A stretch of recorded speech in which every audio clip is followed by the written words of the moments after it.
how far away to the show you should start marketing yourself? So we've already laid out on our website, so it's January, we've already laid out our shows on the website today.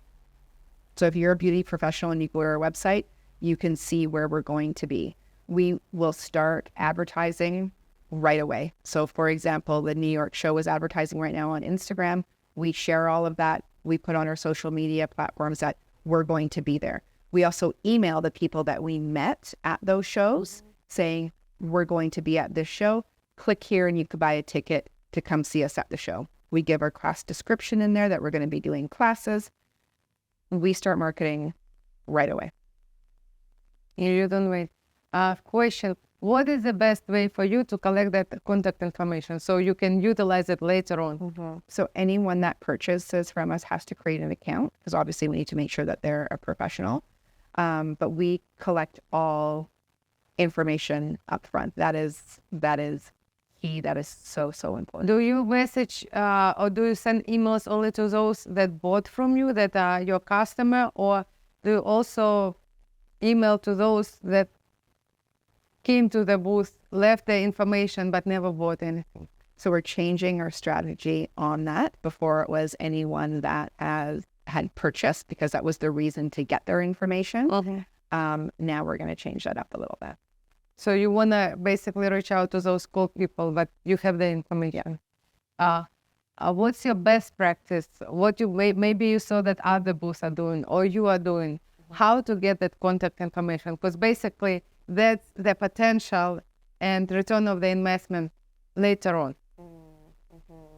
I know a lot of people use QR code. Yeah. They give freebies or they give some discounted prices. I know that you don't do freebies and you don't do the discounted price. So what's your strategy over there? So again, I think it's mostly the classes that we do where they get to really hear our story on who we are. We always have a QR code where they can, scan this, follow us on all social platforms, provide your information, and then we get to engage with them on there. So we do get their information through that point. What else? Again, it's them believing in the brand, making that first step, and then it allows us to contact them. So right there, the booth, a person is making this decision to get in touch or not to get in touch. I think so. And if he sees benefits, you need to provide enough benefits for him to like your brand, to share the information. So, and again, so we talk about, we've got marketing that we have made for you. You just have to go online, create an account. Everything's downloadable. You get everything there. You want to see our prices, our wholesale prices or anything there, create an account, everything is there. So we're grabbing their information from that while they're getting the benefit of, they can see where we're going to be for traveling. They can see if we're doing any, boot camp events, if we're doing a mixer event, what shows they're going to be at, what is my pricing? Do they have any, special offerings like free shipping or something like that? So they have to sign up in order to get that. And we do new launches, and those new launches go to the people that are signed up first. So they have privy information, the best deal on what's coming out before anyone else, right? Or if we do a boot camp, like they'll be the first ones to know about doing that event, or they kind of get like the insider scoop. On that information that you receive at the trade show, does it work better than any other form of marketing for you? I think so. What else do you do for your marketing? I know you are very active on social media. Yeah, so we're on every platform: YouTube, Pinterest, Instagram, Threads, Facebook, like every single one of them. We do Google AdWords, we do Facebook ads, we do Instagram ads, we do TikTok ads. You do it all year round or at certain period? We do it all year round. Sometimes we'll take specific ads depending like what shows we're doing, or if we've got a new product coming out, we'll kind of target those areas. But I'm very much more this year focused on old school marketing. So meaning what? Word of mouth? I think a lot of people are going to disagree with this, but I am going to test it. I just feel, and this is just my gut, I just feel that business owners are doing this because they're told they have to. They're told they have to. Well, you have to do Google AdWords. You have to do Facebook ads. Like, this is the way to grow your business. You have to do it. Okay. And I know from the numbers, like we do get clicks and we do get sales. I just don't see enough of a conversion for me to continue to spend a lot of money. I am going to go back to old school marketing. And then letters, Sending flyers that you get in the mail, right? envelope, Targeting specific zip codes, area codes, things like that. I just want to try to get back to basics and see if that is going to be any different and if I'm able to track that a little bit better, right? I also look at people that have literally lost their entire following on Instagram. And when that contact list is gone, it is gone forever. You don't own any of those followers. What do you mean? Why is it gone? Maybe they violated some sort of terms and conditions, shut right? down. I mean, have you tried to get a hold of Facebook, Instagram, TikTok? Yeah. Like you can't. You can't. We lost ours, ages ago where we had to, restart. So you have to start thinking about that. Like if that is your only platform, if all your eggs are on that basket, what happens if you lose that? What other things are you doing to make sure that you still have content? Maybe it's just me, I don't know. But I think people that have service-based business are spending too much time dancing and making videos on social media. And I don't know if that is like their true customer. I think their customer, not their customer, but their viewer are other businesses that are the same. So for example, like if I see an esthetician on social media, I think her customer or their customer, their viewer are other estheticians. I don't think it's like that, the customer that's coming in for services to find them on there. That's why I'm trying let's try a different type of marketing.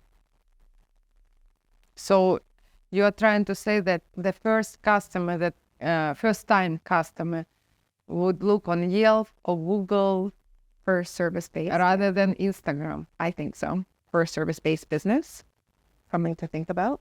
You still have to be present on social course. media. You have to be present to build that following, and maybe there are different channels. But you are trying to say that try other variations of advertisement and reaching out to the potential clients. Yeah. That's what you are. I think it's important to know where your customer is coming from. And I think once you find that information, then that's where you put your budget and your energy. Like if we know, for example, like 50% of our customers come from the beauty shows, then of course I'm going to continue to invest in the beauty shows, even when they're not profitable at times. And in your business is beauty shows. That When it's direct to other businesses like B2B, then for me, it's beauty shows. I mean, I think the connection is so much more than what they're just going to see online. Like we still have a great connection online and we're very transparent in what we do and everyone knows, who's involved and stuff. But to go to a beauty show and speak to another professional that is literally in your shoes at that moment, that does that show with us and then jumps on a plane and goes back into their independent business, that it's good. It's good. you can't buy that. Yeah. But that is like beyond authentic. Yeah. But you also, besides trade shows, you also do your workshops on the side. You try to organize like boot camps or VIP parties. So you try to build better relationship with people. I find what I'm trying to do, what I am doing is I'm building community, right? So we are reachable. So when I say these things like, you can slide into our DMs, you can call us, we are there and we are present. If you go on the website About Bright, you will see my face there and my description and my experience and what I bring to this industry. It's important to start figuring out what you're carrying in your business and why you're carrying it and where does it come from. Everything carries energy. I know I talk about this all the time, but like, who is there to support you? Do they even use their own product? Sometimes you go to these trade shows and people hire other people just to sell a brand. The person selling it to you may have never even touched it. Yeah. How I see that too because I do videos, so I know who is at the booth. Right? So how do you know if that's not authentic? And how do you know? What are you buying? Do your research and figure out where you want to invest your money and how that brand is going to support you back. or are they one and done?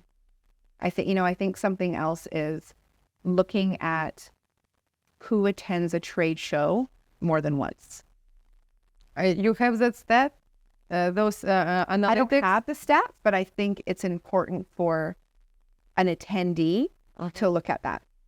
I saw this brand once and then I never saw them again. Yeah.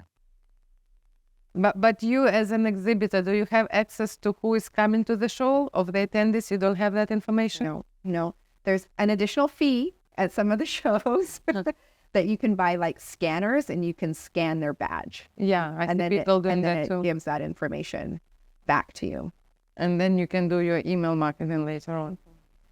But I just think it's more authentic if like you're gathering that information, if they're coming to one of your classes, if they're coming to the booth, and like if they have purchased my product, they're already interested. Yeah. Right. We have a really, really high open rate on our email marketing. And again, so like knowing what that is, do you know what that is for your business? I would rather have a very high open rate and less contacts than a ton of contacts with a 2% open rate. Yeah. Right. Our clients, our customers, our Brett babes, they're engaged. They're engaged with us, right? So when you go to the trade show to collect that potential client, you don't mind spending extra money to build the connection, to build the community, right? No, you have to. You have to. You have to. And how much is that extra usually? For boot camp, for VIP party, whatever, Everything. whatever that requires gathering. So break down the cost of a boot camp, right? I fly myself and one other employee from Bright, usually the director of marketing. So that's 2 plane tickets. That's 2 hotel rooms. Then we have a educator, like a Bright Babe educator. So we bring them in. We have to rent out a space. We have to have food. We have to have printable material. The last boot camp we did in Dallas, my food and beverage alone, minimum was $3,500. Hotel rooms, accommodations, food. But this boot camp is not related to the show. It's independent, right? It's totally separate, just totally put on by us. It's more. But you feed them to people from the trade shows? Yes. Okay. Yeah. Especially if we're going to a city where we've done a trade show, or we'll be able to group that email of anyone that's like in Georgia, for example. We'll send that information out to them after the VIPs get it. We're doing a mixer on, Valentine's Day, Galentine's Day with the Chippendales.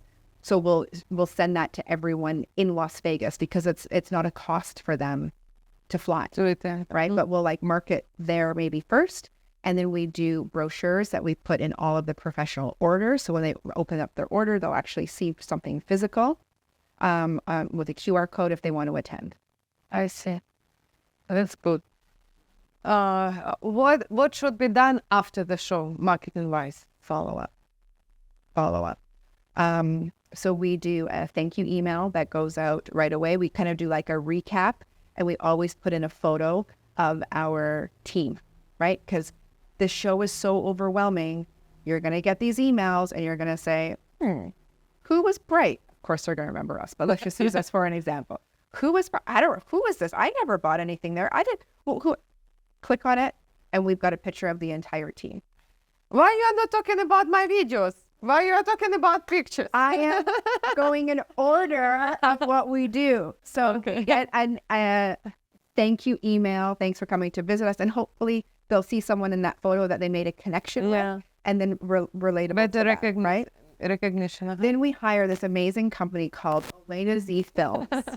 And we get her to create great content videos for us that we put on our social medias. We also put it in our email marketing. We put it on YouTube. We put it everywhere to give. On TVs, on presentations everywhere. On TV, everywhere we put this. And it kind of is like an overview of what the show was for us, what the education was, maybe who was there in attendance, and just like a really great overview to give to the customer. Yeah.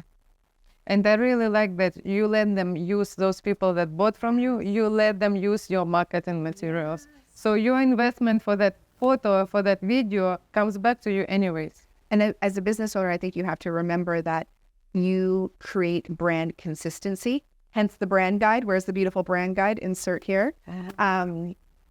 You have specifications for your brand and how it's supposed to be used. If you create all that information and allow your customers to use it, then your brand becomes consistent across the board as well. Yeah. And these people don't have time to be making their own branding. They're business owners, right? You have to wear so many hats. You're doing accounting, you're doing marketing, you're doing hiring, you're doing services. You don't have time to be doing marketing for every brand that you carry in your store.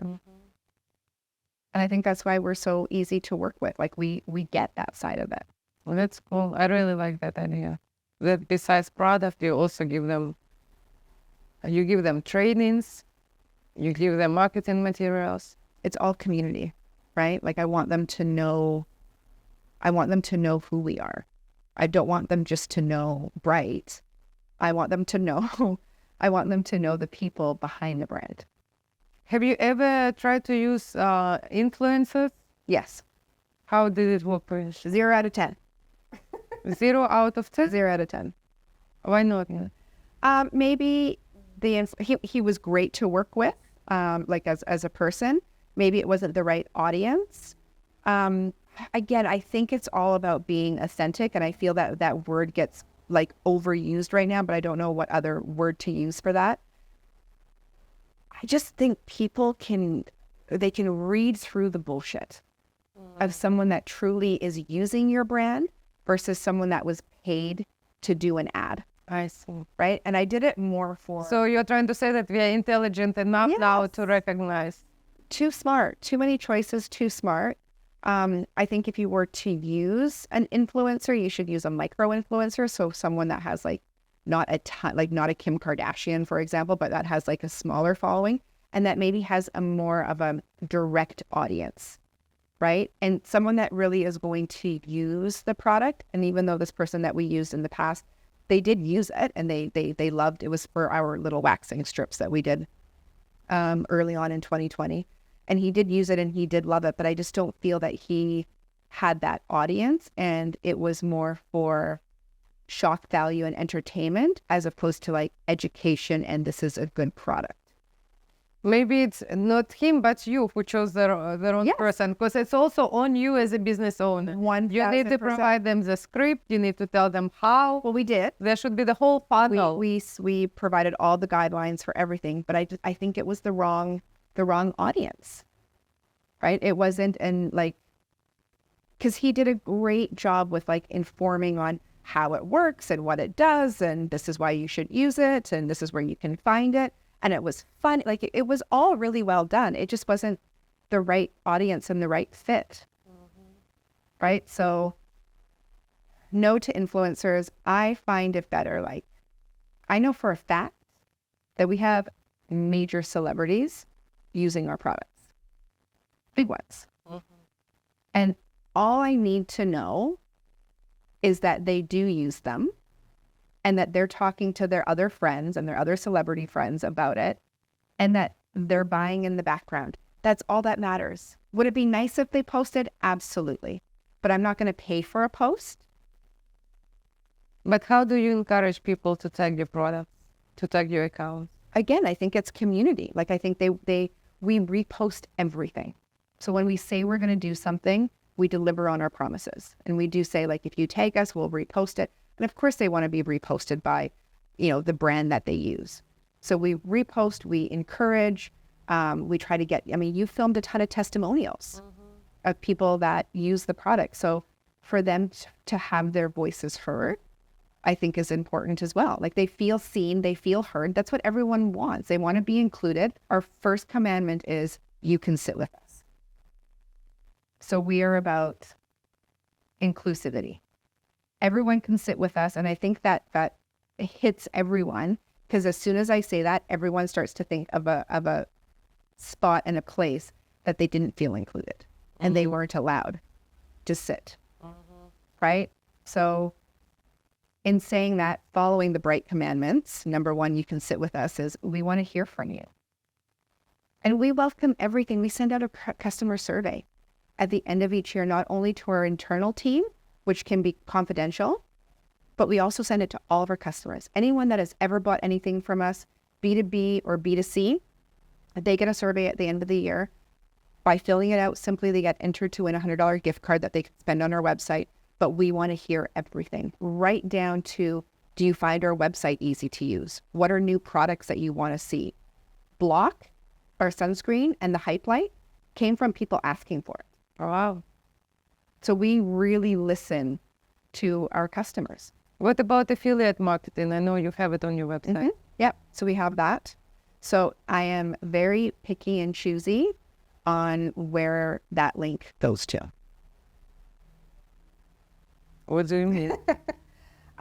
It's not thrown around to be used, again, just to sell something. I want them to believe the person is using. I need them to believe that the person is actively using the product, that actually knows something about it. So we'll never do something like 20% off and link in bio.